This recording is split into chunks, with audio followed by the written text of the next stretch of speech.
Everybody, welcome to the Young Wild Financially Free Podcast. My name is Andrew Roberts. Hey guys, Matt Teifke here. And today we have the perfect podcast guest. He is a real estate investor. He's an entrepreneur. He is Jason Huval. Hey, my pleasure. So, be here, fellas. Thanks, man. Appreciate it. So, I mean, like I said, you're the perfect podcast guest for us because we tailor towards real estate investors and entrepreneurs, and you're both. So what we want to do is we want to dive into your story and kind of learn about you and some of the experiences that you've had over the years. So I'm going to act like I know nothing about you. Okay. Where are you from originally? I grew up in a little town just outside of Lake Charles, Louisiana. Okay, cool. I'm a Cajun boy. Yeah, that's I awesome. don't speak very much French, though. That's a bummer. So what was growing up for you like in Louisiana? My dad was worked for the railroad. Okay. And so he was on and off employment. We were pretty broke. Sure. On and off of food stamps were pretty real. And then my grandparents owned a roller skating rink. And I guess when I was about 7th or 8th grade, my parents had the opportunity to purchase that roller skating rink. So I spent most of my, teen years roller skating. Gotcha. At Mom and Dad's rink. Oh, wow, that's cool. It was cool for like 2 years. Well, I remember we went to the roller rink a lot when we were growing up. Yeah, that was the place to be. Yeah, I wondered what the environment was like. Well, it was a blast. You guys, you wouldn't know it now, but I used to be able to skate like the wind blows. Ooh. Center of gravity's changed a little bit now. Hadn't been on there in a minute. I remember the roller rink was cool because like you had the opportunity to hold hands with girls during the slow. Oh yeah, couple big skate. time. That was like deal. that was absolutely. exciting. Yeah. Well, so did you grow up with any siblings, or are you an only child? Yeah, now I have a younger sister and a younger brother. Okay, cool. That's awesome. So, yeah. And what do they do? My sister lives in Houston. She runs her household. Okay. And then my brother is a nurse practitioner in Houston. Gotcha. ER nurse. Oh wow. Yeah. Very cool. That's awesome. Yeah, pretty cool stuff. So after graduating high school, what was the plan for you? Did you go to college? I did go to college. I took a couple attempts to do it all, though. I went there, and I grew up, like I said, in the Lake Charles area. There, it's McNeese State University. It's a smaller school. Yeah. And I started out in mechanical engineering. Okay. And I failed my way out of that for the most part. Gotcha. And then my wife and I, she finished up her school. We moved out to Southern California. Uh-huh. There's a whole other story there. I lived on Catalina Island, which is gorgeous. Oh, wow, yeah. Stayed out there for a while, but I ended up finishing my schooling at Cal State Fullerton. Okay. Graduated there 2004, and that's when I moved into Austin here. Gotcha. And we immediately started trying to invest. Started buying real estate right away. The market was crazy. It was a good, fun time to do it. And what year was that? 2004. Okay. Yeah. Got it. Yeah, for sure. The markets, everything was blowing up. Right. It was easy to do, and so I decided to get my real estate license. So when you were at, you said you were doing mechanical engineering at McNeese? At McNeese. Okay. And then Cal State Fullerton, I switched to business. Okay. It seemed like that's where all the fun kids were hanging out. Sure. Around the business classes. Yeah. So going into that degree at McNeese, what was the plan for you? Is that kind of what you wanted to do all through high school? That's kind of what I was your told dreams to and do. ambitions? No, Okay. I was really good at mathematics. I had a scholarship. Wow. For that. I love math and science, and so it was almost like I was forced that way, like pushed that way, encouraged Sure. at least. Yeah. Because I was good at math and science. And Got it. But that didn't work out. So. Sure. Yeah. But yeah, my goal, I wanted to be figure I would be an engineer for a while under a firm, and then maybe have my own firm one day. Right. Gotcha. But ended up switching completely. My business actually is with an emphasis on accounting. Okay. Which I can't stand accounting, but I knew that I would need an accountant and maybe an attorney if I wanted to be my own boss one day. So. Yeah, for sure. So saying that you want to have your own firm one day, was that kind of something in your blood, you feel like, being an entrepreneur from your family? Or? I think so. I mean, like my grandfather, owned several businesses. Even while he was, working, he still had, they always had apartments. They always had tons of rentals. He still does. My grandfather's 93 years old. Oh, wow. And he still manages his own apartments. Self-managed. Wow. Insane. Yeah. Yeah, he had several. He had like a pool company where he installed fiberglass pools, and this is after he retired. Yeah. He was still doing other jobs. So I would say so. Yeah, I think when I was in high school, he wanted to buy an RV. He and my grandmother were arguing over it. It was expensive. It was like a $200,000 big bus rig that he wanted to buy. Wow. And my grandmother wouldn't have it because they already had a really nice one. I was like, what's the point of this? And so instead he went out and he bought a little I think it was a 4-unit apartment building for $200,000. Yeah. And that paid the note on the RV that he wanted. Got it. And that's when it clicked for me. I was like, wait a minute. That sounds way better. Yeah. So now, he had the apartments and he's paying the note on the RV, but whenever it's done, he still had the apartments, and he still has those apartments today. Wow. Which is, it's just amazing. Yeah. And that's when I think for me it clicked, like, he used something else. He bought an asset that paid for the thing that he wanted. Yeah. And, that made a lot of sense to me then. And sure. So you saw that and you're like, oh, wow. Absolutely. That was in the back of your mind, real estate for later on. Yeah, absolutely. Yeah. So I guess knowing that, and then I guess thinking about that for your future, whenever I guess it didn't work out at McNeese for that degree, did you ever think about dropping out completely and kind of just starting your own thing, or was college always? I mean, it was party at that time, man. I was a 20-year-old kid, like I was just having a good time, and that was really all it was. It's like I could make cash, bartending and waiting tables, and I'll figure it out. And I think it only took about a year or two of that. And I was like, well, back to school it is. And that's kind of where it came. I got married young. Okay. And my wife had graduated with her degree in education. She's a teacher. Okay. And I knew I couldn't have her, she'd be the only one out there working. I'm having a good time all the time. So, sure. Yeah. All of those things. But yeah, I've always wanted to own my own thing, I guess. I guess since from a very young age. Right. Yeah. Why did you, I know you said you moved out to California. Mm-hmm. Why California? Why? Because to me, if I was going to switch colleges or go somewhere else, I would, have trouble thinking outside of Texas. You know? Well, it wasn't necessarily that I didn't go there for the school. My wife and I went. I had a friend that stayed on a sailboat in Marina del Rey in Southern California the previous summer and had a blast. He's like, it was amazing. They sailed out to Catalina Island. They got a job. They worked for like a month or two. Yeah. He came back home with all these wild tales, like, this is amazing. You guys should try this.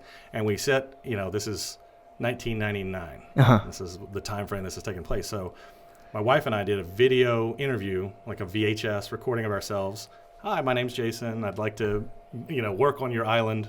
Yeah. And we submitted those tapes to the bar, and we got jobs. Wow. And so we moved from Lake Charles, Louisiana, all the way out there to live on Catalina Island. Okay. Without even seeing California. We just went straight to the island. Did they ask for the video, or you just they required a video interview. They wanted to, I guess, to see that you were personable somewhat or whatever. Yeah. But yeah, so that's what brought us to California. And when we were there, I knew that I wanted to go back to school. And for California residents, school is actually really affordable, or was at that time. Yeah. So I got my driver's license, started established residency. Got it. So we went back, closed up everything we needed, tied up all the loose ends in Louisiana, and we moved to California. And then within a few months, I was able to go to school really cheaply. Right. Like a state's, Cal State Fullerton's where I went, and it was, I want to say $900 a semester or something like that. Wow. Yeah, that's awesome. So you just drove down there and then found an apartment when you got there? Yeah, we drove down in kind of like a big circle. There's like a 5 and 45. They call it the 5 and the 405, and like this big triangle in Southern California until we found a Motel 6 because we had a dog and they let dogs and it's cheap. Yeah. We lived in a Motel 6 for about a week and a half. Nice. I had saved up $5,000. I thought was a lot of money at the time. Yeah. And we got our first apartment. And wow. On we go. Nice. Yeah. Nice. Yeah. Was going out to California, was that kind of like a culture shock for you coming from Louisiana? Very much so. Yeah. I realized how Cajun is really a culture. Yeah. Like that I didn't know before then that how unique Louisiana really is. I didn't realize how unique of a culture it was until you're gone, Right, yeah. And Southern hospitality is a real thing too. It was a little bit. Oh yeah, for sure. It's warm and sunny, but I'd say it's colder in California than it is here. It's very, the people are a lot warmer here. Yeah. So I did miss that a lot. Yeah, for sure. That's awesome. Yeah, I mean, I love California, but I had only visited. My brother lived there for the last 15 years. He just recently moved back to Texas. Wow. And then he was in the Fullerton area. Also lived in Anaheim, Santa Ana. Kind of bounced around that little area. And I loved California when I went to go visit, but yes, it is very much different than Yes, than absolutely. the South.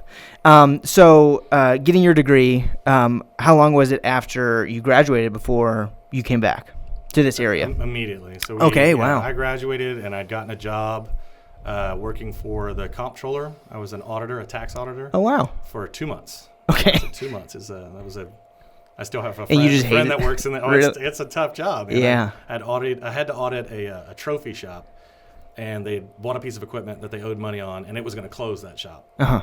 I came home. I didn't tell them anything. I came home. And I was nauseated. And I threw up before work the next day. And I couldn't go to work. I didn't want to tell these people that they were going to be out of business pretty much. Yeah. And I quit. I think I quit maybe a day or two after that. Man. I don't know enough about how that works. Are they tied in with the IRS or what? No, Texas. We don't have a state income tax here.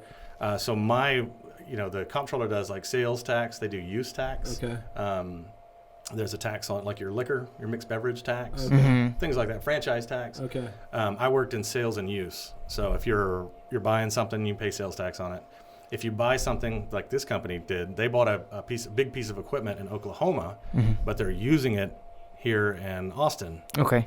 Right? And see, they didn't pay any taxes on it. They didn't pay sales tax on it, but you're using the equipment for business here. You got to pay taxes on it. Right. And it was a sizable chunk of equipment, 30-something. I don't remember what it was, Wow. but it was enough So to where they didn't. They were barely paying their rent. Yeah. And Much they knew like we're trying to not disclose this.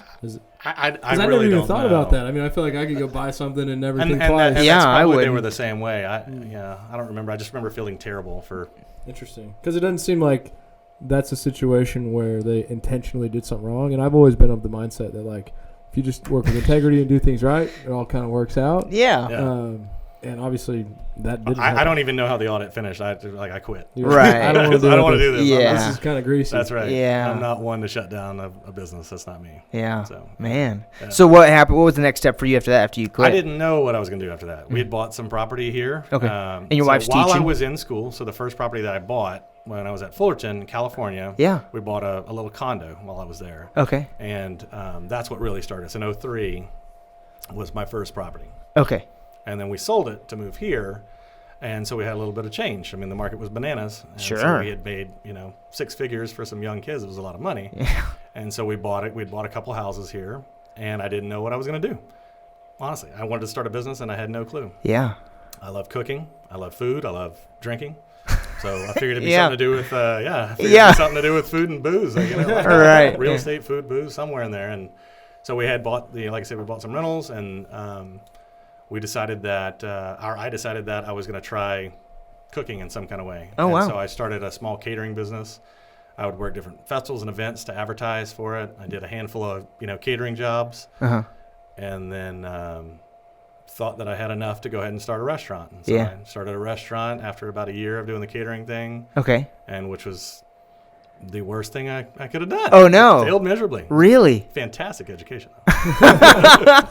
So real quick, back Yeah. to the real estate side, because Yeah. the market's changed so much. Like, Oh man, if I'd have kept those houses. yeah, but what was it like buying those properties? You remember the price and the rent? Oh yeah, I can tell you. I used to own a condo on 620 South First Street Mm-hmm. that I paid $50,000 for. It was a 1-bedroom condo. I rented it for I think $625, Mm-hmm. somewhere in there. Mm-hmm.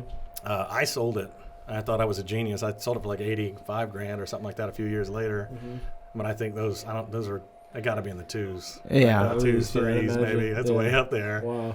And then I had a Wells Branch house. I think I bought for $130. Mm-hmm. I bought on what's that? It's not Wells Branch proper. It's just north of that. I Mhm. can't think what the neighborhood's called even. On Bratton Heights is the street. Mm-hmm.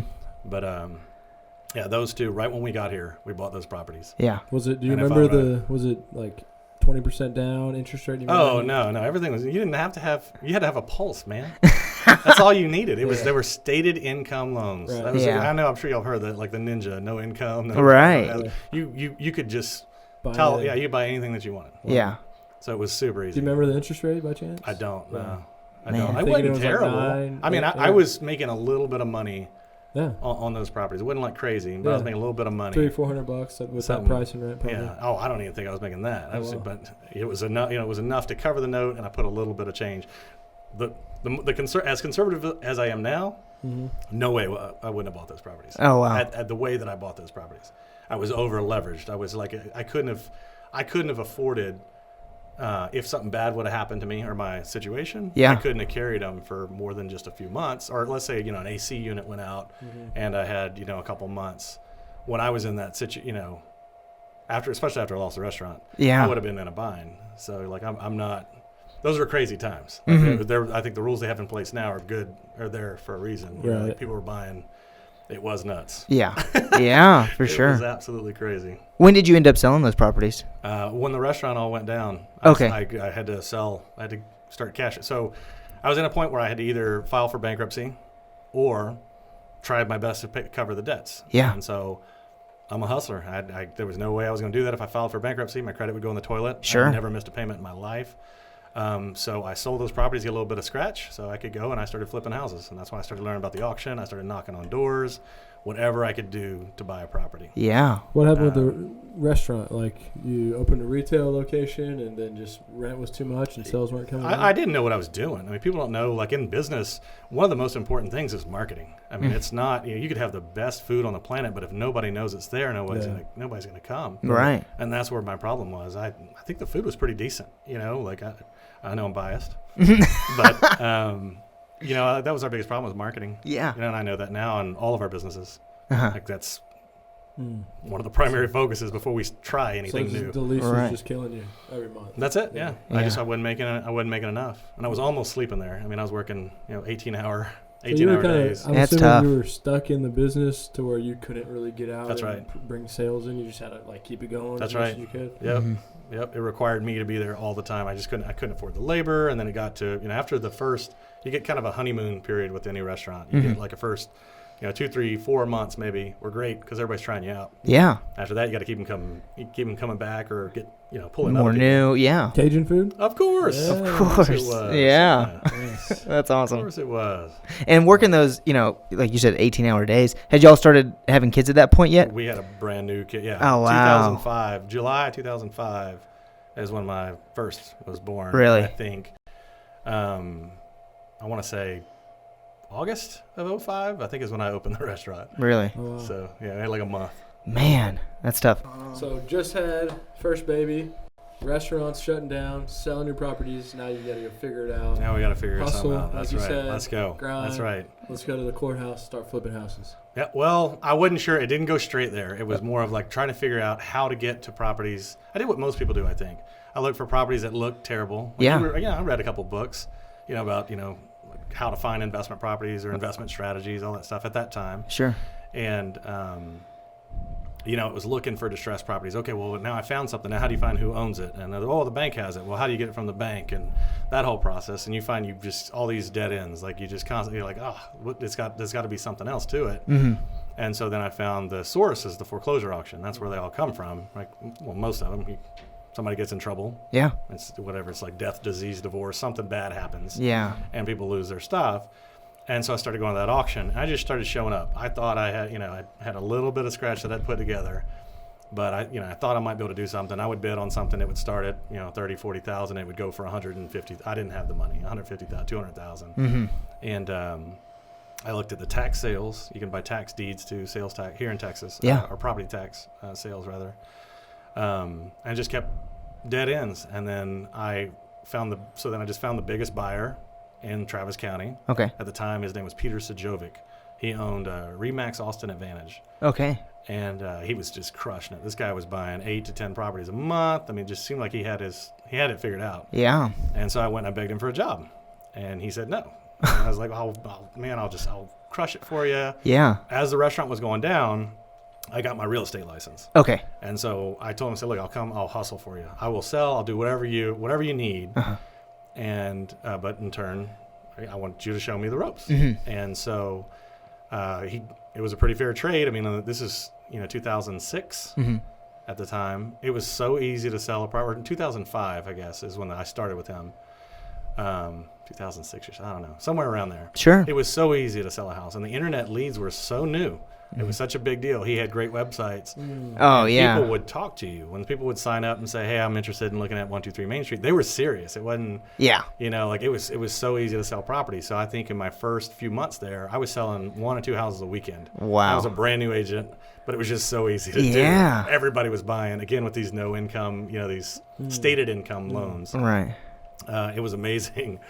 And so he did his part. He started showing me the auction. He'd bring me down. He showed, like the process of how they do their title research. You basically have to abstract title to find out that you're buying the right lien on the property if you wanted to buy a second lien or first lien. Yeah. And then he showed me how to raise money. And within my 3rd or 4th month with him, he would fly me and the big buyer, the actual guy who was doing the buying, his name was Nick Nowak. Okay. And so he would fly me and Nick to California. And you had all these people that thought they had all this money, right? Because his home values were way up. Yeah. They would invest. The first time I went to California, I raised $250,000. And I thought, holy crap. Yeah. Because that restaurant, it took 6 months to get an $80,000 loan. Yeah. And then right. I do on a Friday, fly out to California, go to these investor club meetings, and then you raise all this money, come back. I was hooked. Right. So, yeah. I raised, a good bit of money for this guy. Sure. And I guess after we did that, for about a year or so, I wanted to do it for myself. And so I took Nick Nowak, the guy who was his biggest buyer. He and I started our company together. Okay. And that's Central Metro Realty we have today. Wow. But it wasn't supposed to have agents. It was just an investment firm that we had started.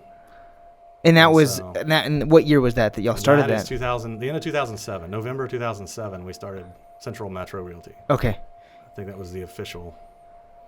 Did you get your broker's license, or how did that? I didn't get my broker's license so the rules were a little different then. It was a 2-year, not a 4-year window. So I got my broker's license in 08.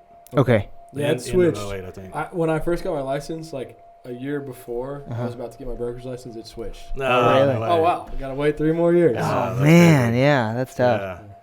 Yeah. So going into that time period of 08, 09, what was that like? Working in the real estate industry. Yeah, we thought we were geniuses, right? So I could raise the money. Yeah. When we started Central Metro, we had a $2 million fund. That was our bankroll. It was amazing. And so we go out, we start buying properties. We flipped a handful. We were doing pretty good. Yeah. We were now in competition with our old broker, which was kind of weird. Yeah. What was his feelings on that? He was a little sour. He had trained both of us. He had taken Nick, my partner then, on in 1999. So from being a pizza delivery guy to being the #1 buyer in Travis County. And then he had trained me. My intent, I didn't intend to, like I said, to compete with him here. Yeah. I guess I kind of skipped that, but I was hoping to move back to like Beaumont. Okay. Closer to home. Right. So I didn't sign a non-compete or anything with him. Okay.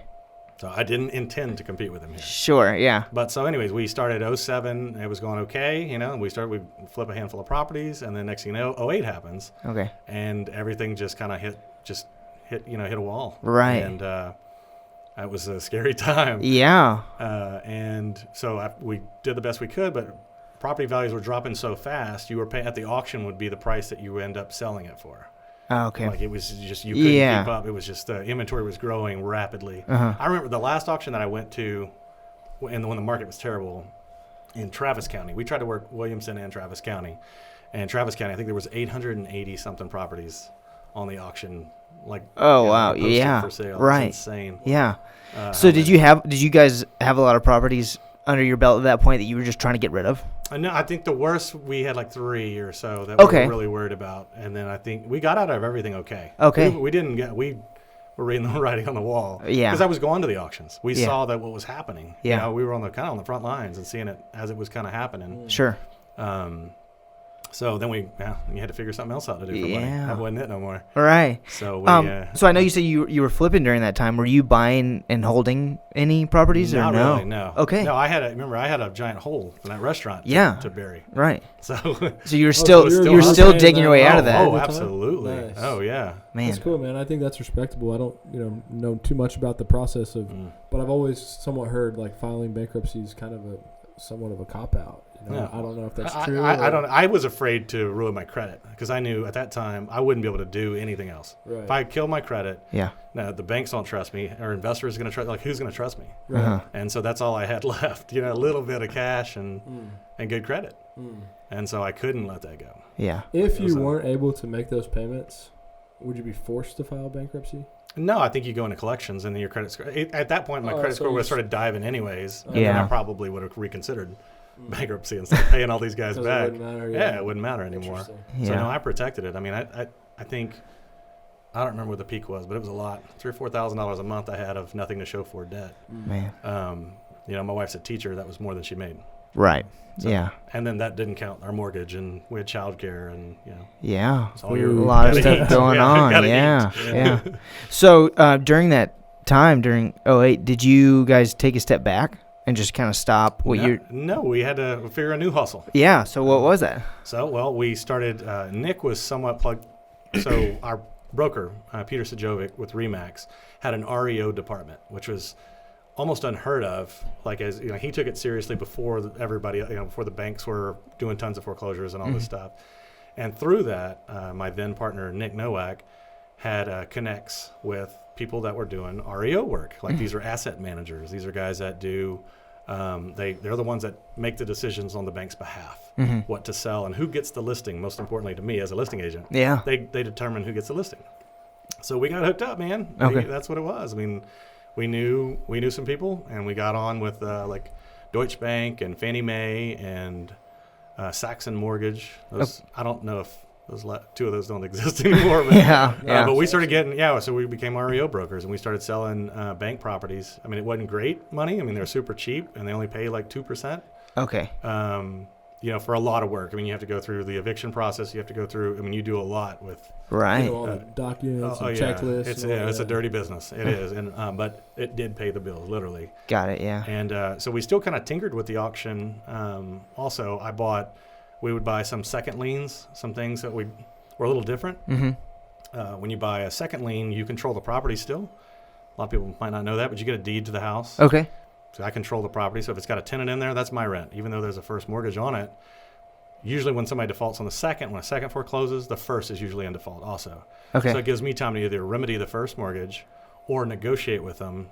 Then now you have the power to, like most people think you can go to a bank and negotiate a property. Yeah. That doesn't happen. But when you're a junior lien holder, you have that power. Okay, wow. So then you can do that. Where were you learning all this stuff? I'm assuming, nowadays bigger pockets. This is seat of the pants. Yeah. This is being in it. We were having to hustle. Yeah, well, I'd done the auction now. So you got to think at this point, I've been doing the auction for a couple of years, and I'd see all kinds of liens that came through there. I mean, I saw water softeners foreclose on people's houses.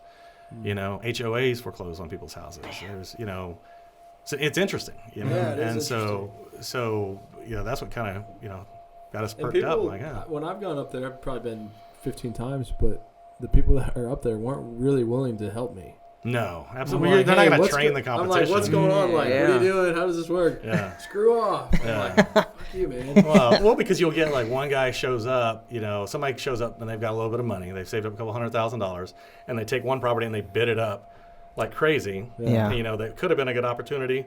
Or you watch them they didn't pull. You have to pull title on every single property. You have to do an abstract, which title companies won't do for you. So you have to learn how to pull title. And if you miss it, that it had an IRS lien or a state of Texas, that comes along. We affectionately call those zero position liens. They don't go away. It forecloses, but they stick with the property. They run with the property, and for I think I forget the timeline. It was like 120 days for an IRS could fall off. Interesting. Texas, I think, stuck with it. I don't remember exactly, but so if people would buy these houses, or they think maybe it would even be a second lien that they thought was a first. And so you'd watch people. So you didn't want to sit here and try to explain. Well, this is how the whole process. It's really complicated when you get into when you really look at it. So but the key is, I mean, like big part of the show, right, is add value for other people. And what I'm seeing is you found a certain guy that you were like, how can I add as much value as possible for you, which in turn allowed you to learn. That's right. He showed me. That's the key, right? That was it. You can't just ask. No, because people would ask. Even after that, people were like, well, how did you learn about the auction? It's like you have to you have to just plug in. Yeah. There's no like help people. Just help. Well, and be around that all the time. I didn't miss an auction. I went to every single auction. You just start and. Then you see the same people. They know you. And then you wear them down, honestly. And like so, at first I was this guy shows up. Everybody has more money than I do. That's there. Yeah. But I get I'm tolerable after a while. Right? Hey, you want to go drink beer with the other guys? You want to say, oh man, congratulations on that property. You know? Yeah. And so, but that's what it is. Nobody wants to, like some new guy shows up to an auction, you've never seen him before.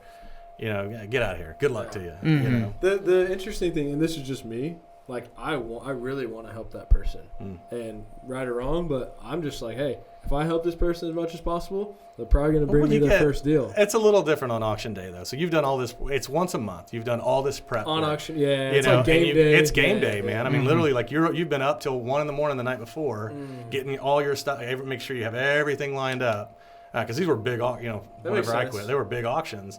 And it's intense, high stress. Oh, it's very intense, yeah. And you're competing. I mean, these are guys you might drink a beer with them after the auction, but you're in direct competition with these guys. That's right. And not to mention other people from other markets would show up. You might have some guys from Houston come in to your market for a month or two, because they're not getting any luck, or Dallas, or it's the process it's the same in all. And so that's the thing. If you learn it, there's 254 counties in Texas. Every single one of them has an auction on the first Tuesday of the month, even if it's January 1st. 10 o'clock. Holiday, no holiday, rain or shine, it's there. If they have something to sell. Right. Yeah. You get to your smaller counties, they might not have enough to do an auction. Right.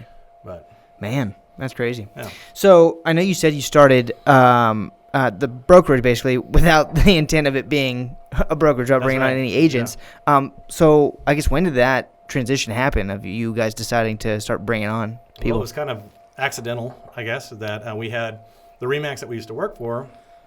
The market was suffering for everybody. It was much more difficult to sell a property. Yeah. I mean, nobody was buying houses. Right. And so you had agents that were on splits paying desk fees. We had friends ask us, say, hey, man, make me a deal. $100 a month or something like that. $100 a deal or whatever. And that's what we did. We did $100 a month, $100 a deal. Okay. You could sign on with our brokerage and we'll broker the transaction, not charge you all these fees. Yeah. And so it wasn't long. We had half of that RE/MAX office working for us. Wow. And which was kind of cool. Yeah. So paying the rent, helped offset some bills. Right. And so that was, I guess, the beginning of 09 or end of 08, that's when we got our first agent. Got it. And then it's just started building. And then by the end of 09, beginning of 2010, hey, we should start recruiting. That's kind of started going right, off light bulbs, this could be something. Man. And so that's where Central Metro was really born out of. Yeah. So we've, kind of stacked agents since then, and I think we're 360-ish, something like that now, 360. Wow, yeah. It's a lot of agents. Yeah. A lot of agents, yeah. Yes, sir, it is. Sometimes you can feel like we actually have 360 agents. It feels really heavy. Yeah. So burden. Going back to the restaurant, did you have a partner at that point, or were you doing that solo? That was solo. Okay, and so now going into the brokerage, you have a partner, right? And so I guess what was that like? Did you prefer the kind of the solo act of you making all the calls, making all the decisions, or did you prefer working with somebody and building something together? I think that partnership is kind of a unique, I say it's unique. A lot of people do it, but the approach to it should be carefully, really think about it. So I've had, I guess the most success in the partnership that I'm in now, and we're polar opposites, similar to like my spouse. I'll be frank with you. We're completely opposite. Right. My partner now, y'all both met. Yeah. Manu. He is. And this is with Stone Oak Property Management. This is with Stone Oak not Property the brokerage, Management. Right. Well, he is now with the brokerage. Wow. He wasn't originally. But we're opposites. We're I'm a sales guy. I like to be out in front. I like to meet people, shake hands, kiss babies, that kind of stuff. Yeah. Where he doesn't. He wants to stay behind the scenes, and he's very do the incredibly operations, analytical. And he's probably the most meticulous. He wouldn't say that. He's everybody could be this organized. That's what he would say. Yeah. But no, he's an extremely organized person. Which, as I know, y'all know. He's really good at what he does. Yeah. I actually do believe that though. Is that if you really wanted to be like that, you could. I believe that. Man, it would take so much for me. Yeah, it really would. It would for me too, but it's just it's not really what I want to do. I guess so. Maybe that's it too. Maybe that is part of it. But anyways, let's talk about what we got going on. Yeah, for sure. Reason for celebration. Celebration. Cheers, man. So everyone knows, I got you another one right there. Hey, we are partnering companies. That's right. And so super excited, man. Heck yeah, man. That's going to be awesome. Yeah. It's going to be great. So as all the listeners, this is the Young Law Financial History podcast, but you own Tree Homes, a property management company here in Austin, and then you own Stone Oak Property Management. Right. And so I guess let's go into that on like, how did you guys meet and what happened from there? Yeah, that's a great point. And I want to keep going on your story, but yes, it's really exciting for me as a business person to do a merger. Like merger sounds cool. Yeah, right. It's not a normal thing. Like when you think of merger, you think of I think of huge companies. Yes, for sure. We do have big companies. These are, I think it's decent size, and it's going to put us in single digits in town. I think we'll be single. I don't think we're going to be maybe 9 or 10 largest. Mm-hmm. I'm really excited about this too. I believe Matt and I think you and I have really similar personalities, and that's really exciting to help us grow more. Yeah. Right. Drive is a key component. Yeah. And I know you're very driven. Fire, that's what it is. So it's very exciting. Yeah, man. So I'm pumped. The overall idea is just to keep it simple, put two different companies together. Right. And, ideally there's different values, just like you were saying, Jason, of you and your wife being different or you and Manu being completely different. If we were exactly the same company, it probably wouldn't work out. And so there's things that we have and things that they have. And, and the idea is let's put these together and make something even better and take the best of both teams. Yeah, and utilize those new tactics. That's right. Mm-hmm. So some of the marketing things, right? And right. Then, you got Manu with the meticulous. I'm just pumped up, man. Yeah. Manu's a fantastic operator. He's just so good as an operations director. That's right. Exciting to have him. He's nervous about this transition, but excited at the same time. Yeah. Well, because it's a big undertaking. Right? Yeah. To go through everything. We got to go through all of our processes and all of yours and put that together, but taking the best pieces of both of those is a big undertaking, which hopefully we can do it before May. So this is, for everyone listening, this is happening quick. It's the really, goal is really to collect rent with the new company next month. Yeah. Stone Oak is going to remain the name. Right. And we're just combining and I think what you said is we're not maybe necessarily 1 or 2 or even 5, but I 100% believe we have the ability to quickly get there with what now we have created. Oh, absolutely. Yeah. No, just the volume of leads from both sides. Both of our companies were, and this is again one of the reasons we're both probably attracted to the idea of it and work well together, generate a ton of leads and answer phones and are customer service driven, understand what the sales process should look like. And that's what I challenge anyone that were a landlord to pick up the phone and call around to different management companies and see how many people you actually get on the phone that you can talk to. Right. And that's our MO from the start with our management company is to be customer service driven. Pick up your phone or answer an email quickly. Yeah. And you know what I really love as well about this new entity and the idea of what we have going on is at our core, we are investors. We want to buy properties. We want to own properties. And in doing so, I recognize the importance of being able to manage a property. Yeah. So it's so important, right? I mean, I meet people all the time that buy properties, but then they don't know how to run them, and they're screwed a lot of times. Yeah. Right? And so we literally started this company to figure out how can we run our own properties, and in doing so, we're obviously going to try and do that as best that we can and as efficient as we can.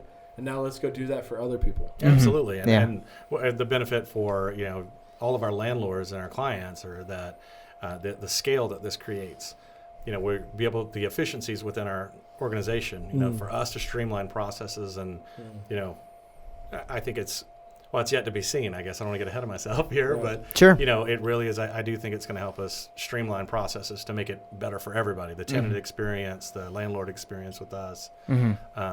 That part I'm really excited about. Yeah. It's just the planting the seed. Yeah. So anyways, though, I just wanted to throw that out there. Reason for the beers. I would like to get back into. I thought you guys don't always drink beer. This is the first time we've had it here. Yeah, for sure. Yeah. We had some tequila one time with Jordan Muela. Yeah.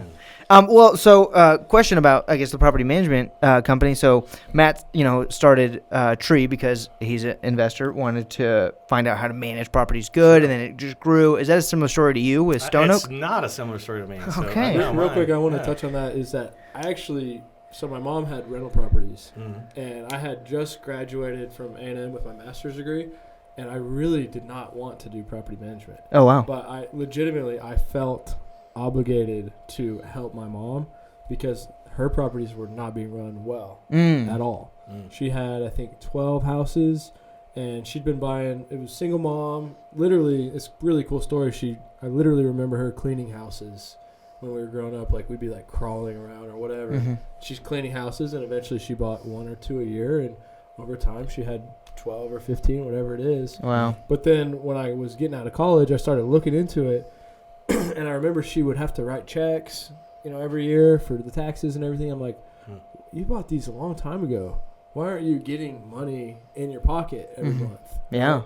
And so we were kind of forced to take over. And literally the first year, my wife Lexi started raising the rents. Because what happened was, and there's a balance, but there were tenants in there that were all month to month from 2001, 2000, and their rent had not increased at all. Oh, wow. At all. I mean, they were like 3-bedroom, 2-bath for, $900. Jeez. And so Lexi started, fixing them up, getting new leases signed, literally $40,000 more a year for my mom. Oh, wow. So I felt like I had to do that. And then in doing so, I always knew I wanted to be in real estate, but I really didn't think I wanted to be in management. Yeah. And I've heard, and I'd like to hear your side, that nobody picks management. They just kind of fall into it. Yeah. So that's kind of I've heard that story. before, for sure. Yeah. So anyways, other owners. Is that true for you? No, absolutely, 100%. But what's crazy, so to touch on that, like with your mom's property, she has several properties. She's not a stranger to real estate, but she had that much inefficiency. Like y'all were able to squeeze that much more money out of the properties that she has. These correct inefficiencies, likely, or if it's money that she was spending, or if it's increasing rent, whatever the case may be. There's a lot of owners out there right now that are in that same spot. Oh yeah. As they keep, because they become friendly with and that's what a big problem is. They become really friendly with the people that are in there. Yeah. They know the kids. They know who's in there. There's nothing wrong with that. Yeah. Except for you bought the property as an investment. Yeah. And now you're treating it like your friends live there. Yeah. And that does happen to a lot of people, unfortunately. Yeah, that's a good point. It's been exciting to turn that around. And, the interesting thing about her is she actually, sorry, Mom, but she really doesn't know that much about real estate. Burn.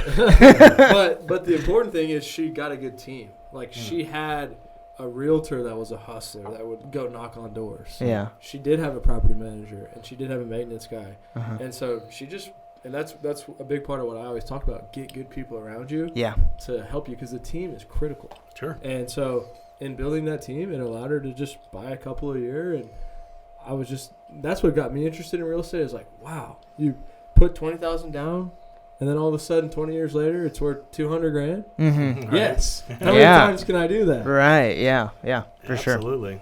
I believe that Austin, it's got to be as competitive as it gets. I would think on every level, man, right? In real estate. I mean, it's maybe like San Francisco or some other tech. But Austin's up there. It's a small market. Like, whenever I graduated from A&M, they have 100% job placement because there's not that many people, and it's extremely easy to, like, I could go get a job in Houston and New York and California all day long with my master's degree in real estate. Yeah. But in Austin, I couldn't find anything. Yeah, and that's crazy. Like, if you can figure it out here, I believe, and that's leading into what we've got going on with this merger. Like, there's no reason, very high ambitions, that we can't go do this all over the country. Right? If we can figure it out in Austin, why can't we figure it out in Oklahoma, California, wherever it may be? Sure. Right, yeah. And so Absolutely. that's the goal. And another reason why I did this is, like, they feel the same way. They want to grow. And I knew by myself that I would be in Austin. I just knew. Yeah. I would be I wouldn't have the ability to get into a bunch of different markets. Right. Yeah. That's another reason. Yeah. Very cool. Yeah, that's so awesome. So going back to Jason in college, did you ever between the part between the crawfish and the beer did you ever foresee yourself where you are today? Or, like, did you even think about, like, long-term goals, or were you just, like, kind of taking it day by day? Yeah, well, I'll be honest with you. Like Jason in college, let's say pre-restaurant, was a very arrogant guy. Oh wow! A very cocky, very arrogant guy. I thought anything I did turned to gold.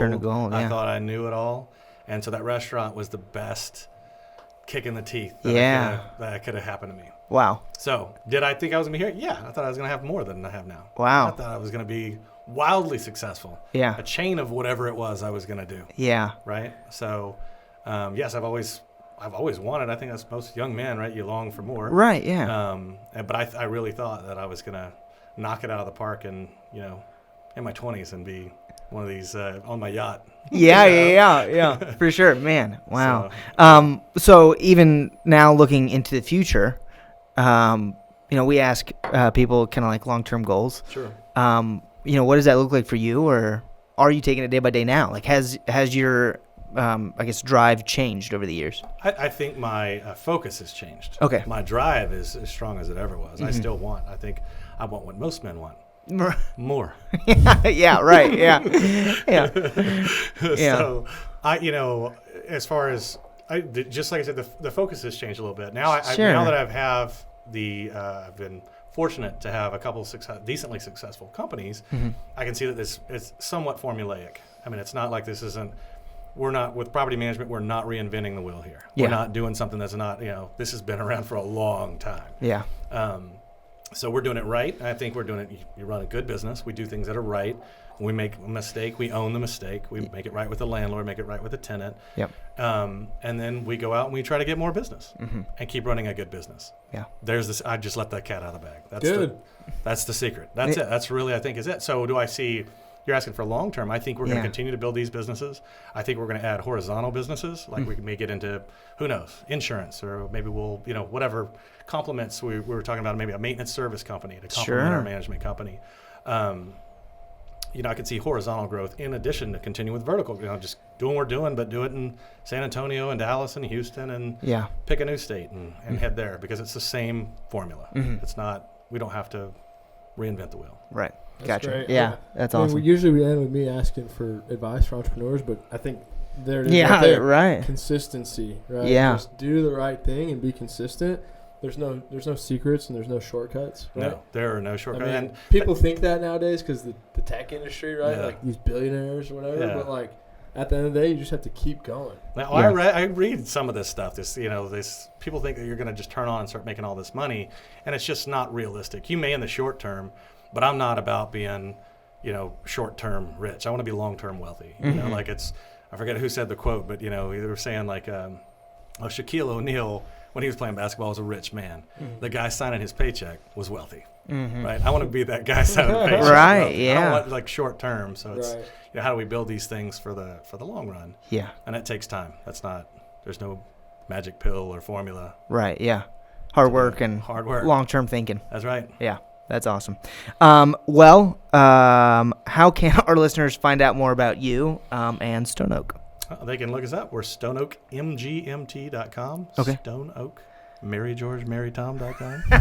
I'm Jason Huval. You can Google my name and you'll find all kinds of good and bad things about me, I'm sure. I'm not a hard guy to find. I run a big brokerage and I have to be accessible. So yeah, that's awesome. Pretty easy to get. Well, thank you so much for coming on the podcast. This is not going to be the last time our viewers and listeners are going to hear and see a lot more of you. So I'm really excited for the future. That was fun. Thanks, yeah, man. Cheers. Hey, cheers. To a new entity. All right, listeners, signing off.